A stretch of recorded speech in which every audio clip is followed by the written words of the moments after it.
We have an exclusive story on a North Carolina baseball trailblazer. Although he was not as widely recognized as some of his peers, Jim Jenkins' career reflected resilience and excellence on and off the field. Trayvon Miles sat down with his sons, the sons of the former Negro League baseball player, on the impact of his legacy of their father on this holiday weekend. Thank you so much for being here. Thank you for having us. Absolutely, to discuss your father's legacy on such a special weekend. Take me through a little bit of what you remember about your father on the baseball diamond. Daddy had superior baseball skills. He could hit, he could run, he could catch. He was the perfect baseball player. He had one problem. He was too dark. I remember maybe one time he might have hit 2 or 3 home runs. And I'm sitting there rooting for him, and some of the people around say, "You gonna play ball like your daddy?"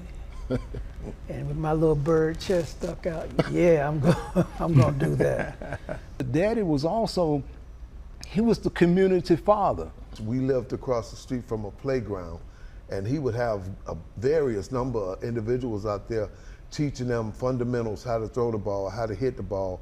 If someone didn't have shoes, didn't have clothing, hungry, you know, he would do all that he could to rectify those situations. He had young men who thought as much of him as they did their own fathers. He never met a stranger, never. And everybody knew him.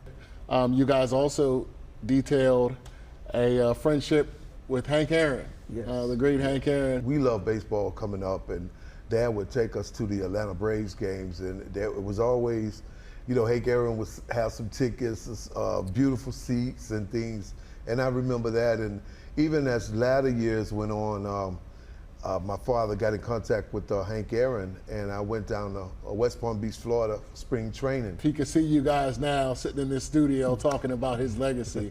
What do you think that would mean, and what does that mean to you all to be able to carry that on? I feel proud to be his son, not because he was a baseball player, but because he was a wonderful human being.